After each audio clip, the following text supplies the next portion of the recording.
Like for me, culture kind of means like we talk about heritage days here where we celebrate dancing and we celebrate food and we celebrate, like family and stuff. Can you kind of explain what you mean by whales having culture?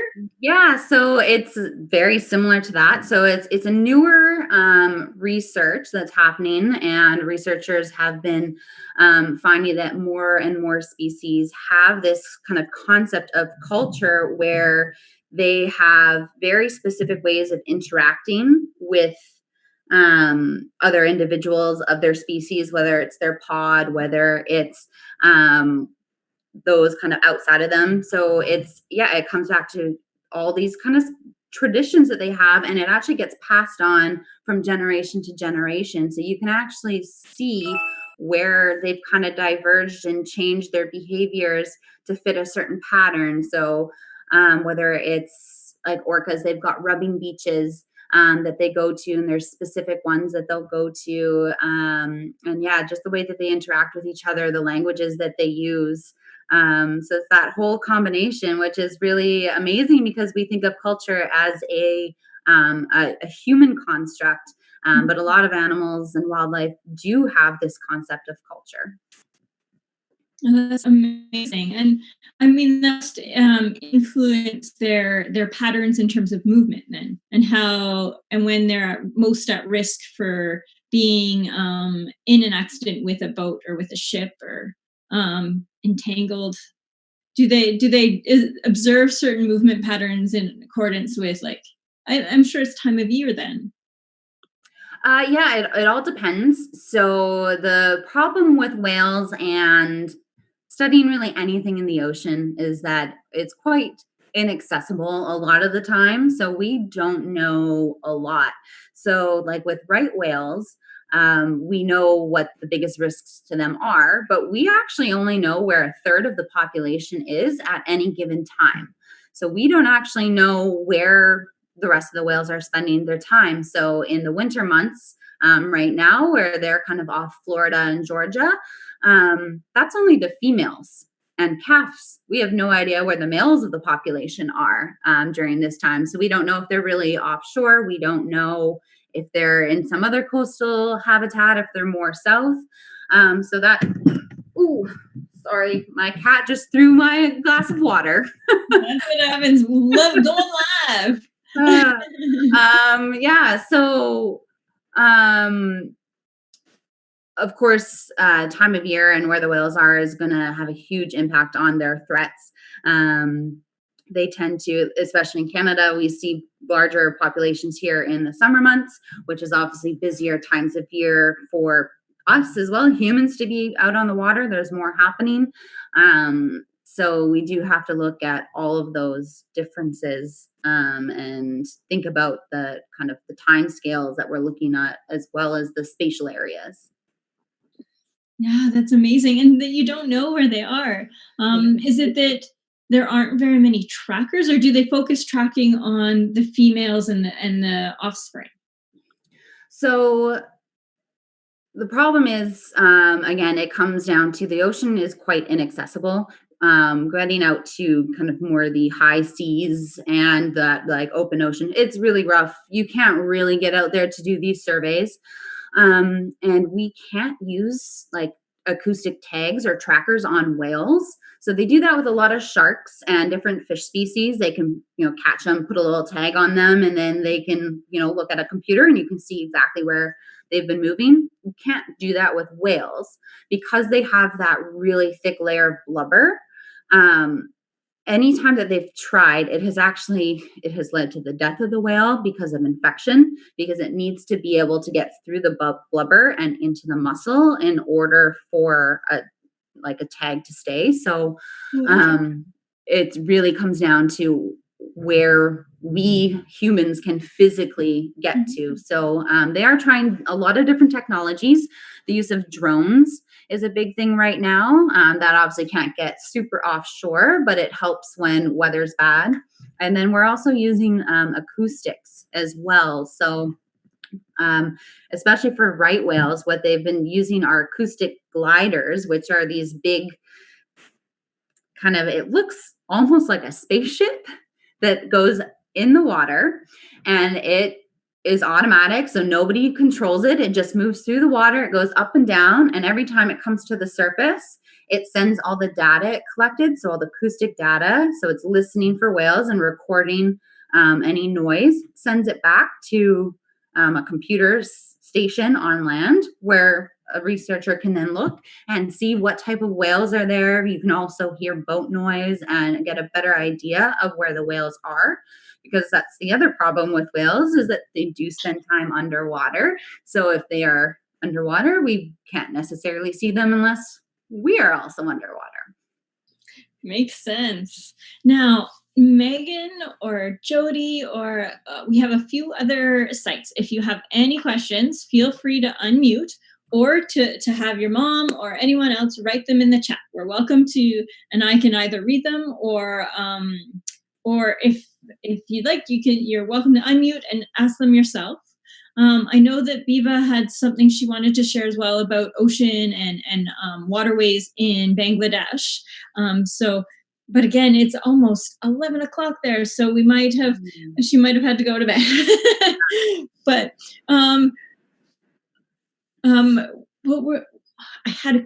Biva, there you are. Hey. Hello. Hi. You want to share something about Bangladesh? Would you like to have a little? Okay, we'd love to hear. Yep, sure. As we know that Bangladesh have the largest sea beach as Cox's Bazar, and it also has Bay of Bengal. But we are facing different types of water problems there. As in Cox's Bazar, we have Rohingyas issues. The Rohingya refugees, who are they? Like how these waters are how they're misusing this water. The Cox's Bazar, the world's biggest sea beach we have, and it's actually a beautiful environment. But now it's just getting destroyed. They're just misusing our water. They're just disposing different types of garbages there. They're using this for their household chores. So this actually making the water dirty day by day. And this is turning this sea beach into a place of debris that we can go there now. Like the blue water has been turned into a dirty one. The color has changed a lot. So what are the reasons of this? These are reasons mainly because of the misuse. How they misuse this? As I've said, that they're putting out the garbages. Also, what can we do here? The government can do some important fact. They have a lot of laws against it. That if you throw waters, there's some punishments that you can't. They will fine you. But the problem is they can't implement it now. They're not implementing it in a right way. So when the Rohingyas or the inhabitants of the Cox's Bazar are misusing the water, the vast amount of water, they're just misusing it, but the government taking no action, because it's become very much unstable for them to do it, because they're unable to give a good amount of food and basic needs. They can't provide basic needs to the Rohingyas now. So it's very much unstable. Secondly, Bay of Bengal. So as we have won the case against Myanmar and India a few years back. So the problem we face in Bay of Bengal is that the oil we have, the ships throw oils there, so the water is getting polluted. And another thing, the Bay of Bengal is surrounded by Sundarban, which is the biggest mangrove forest we have in the world. So the problem is the Royal Bengal tiger and the different types of species in Sundarbans are also getting destroyed. They're also being hampered there. And the water of the Bay of Bengal are also getting destroyed. We can use that water now. So, and another thing is this is causing severe and cyclone. Okay. Biva, that was so amazing. We only have a few minutes, so I want to thank you for sharing. But maybe, Alex, you could comment on some of the similarities you heard. So what I heard was that there's a lot of pollution, and that there wasn't a lot of adults maybe taking ownership of their responsibilities in that. And I heard a lot of times she asked, what can we do? You know, and so sometimes we think as youth that we can't do anything now. Mm-hmm. Can you maybe talk about the similarities and then some of the actions that they can actually take? That would be amazing. Yeah, so it's definitely a complicated issue because I think I heard a little bit about some of the poverty issues as well.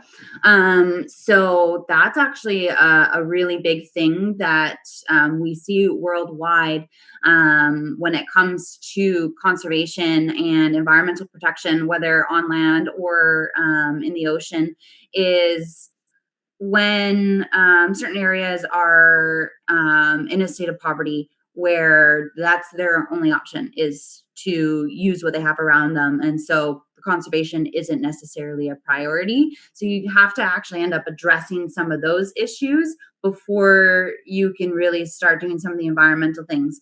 But definitely with what you're saying, a lot of it is people need to kind of take some accountability. And some of that just comes down to education and conservation, or education about conservation.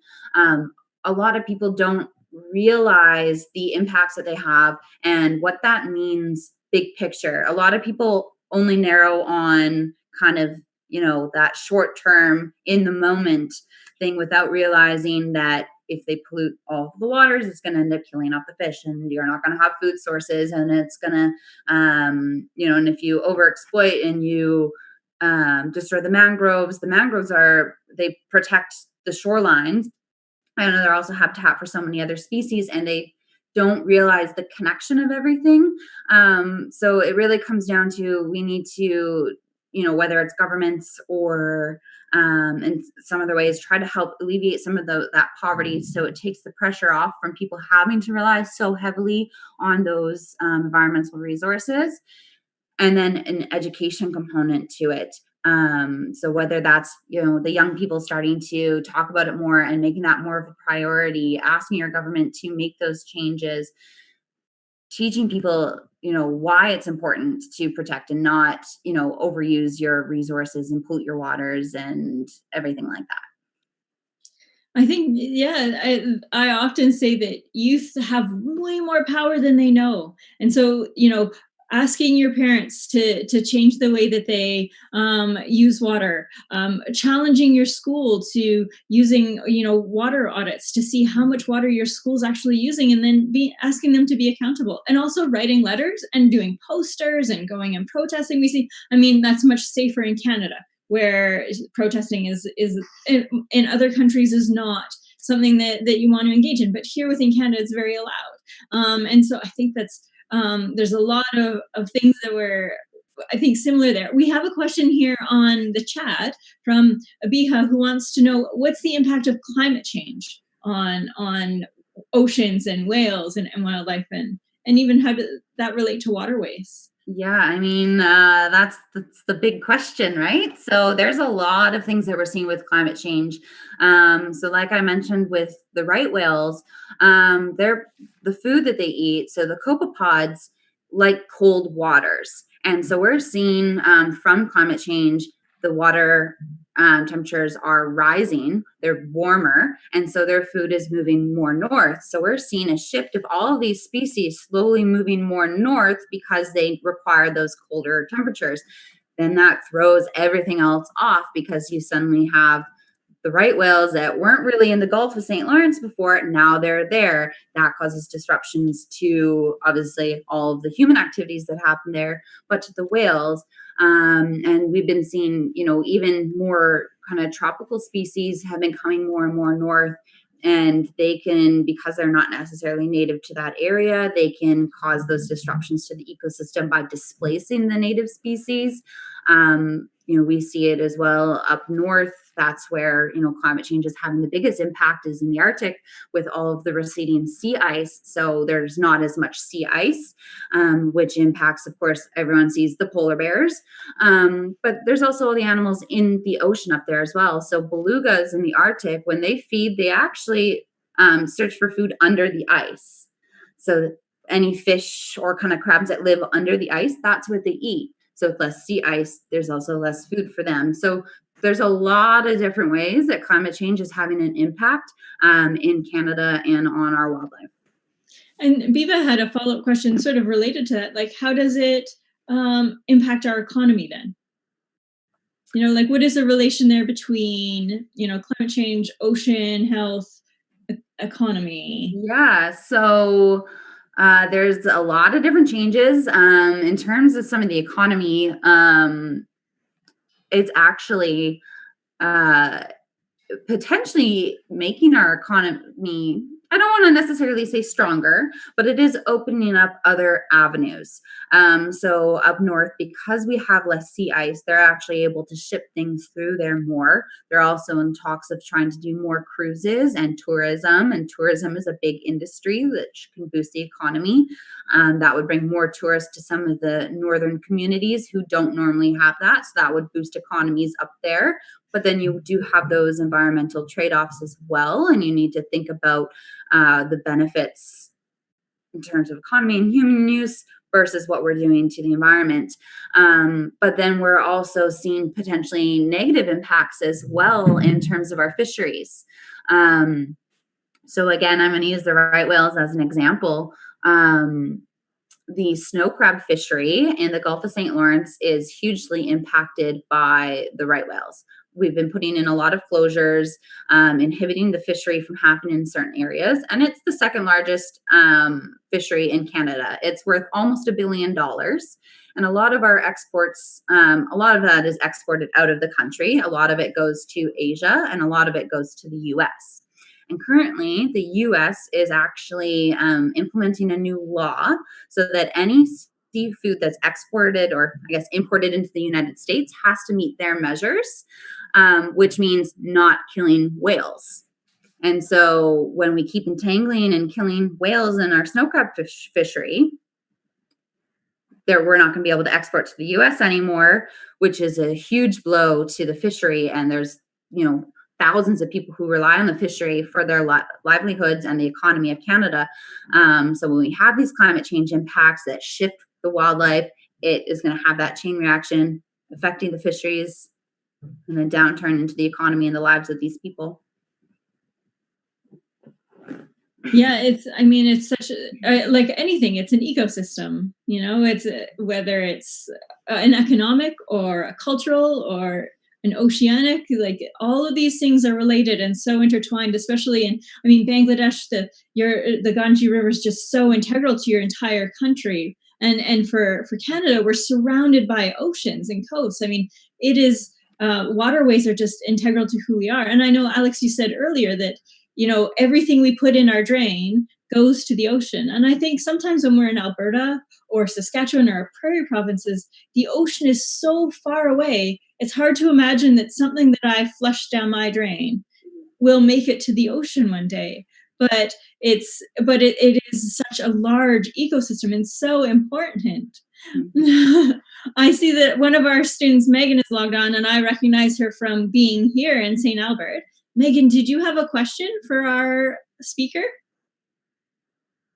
Oh, sorry, that's Mallory. Mallory. Oh, that's right, Mallory. I think I bought some cookies from Mallory the other day, and they were delicious. I think you probably did. Is a Girl Guide in our community, and she was selling some amazing Girl Guide cookies, which I may have eaten all in one night. Well, we have left to support my local community. Mallory, did you have a question for Alex, our specialist in whales? No. No, not today? No, thank you. Okay, well, thank you so much for joining. And actually, we've come to the end of our session. So, Biba, did you have one final follow-up question that we could probably squeeze in if you did? No, I don't have any other question. Well, thank you everyone for joining us today. We're going to be having more of these sessions as schools are sort of shut down and we're all learning from home and doing the best we can. We welcome you to follow us on Facebook or Twitter. I'll be sending out lots of emails, and so we're doing some on bees, and we're doing some more on water, and we're doing some for older children as well on refugees and art. And so we're just so excited to be able to bring conservation to your couch. We used to say bring conservation to your classroom, but now it's going to be we're all just sitting on our couch enjoying our environmental stewardship from home. So thank you so much, Alex, for sharing. We had a wonderful conversation today, and I hope to see you all again soon. Have a wonderful day, everyone. Or evening in Bangladesh. Have a great sleep. Thank you. you. Have a great day.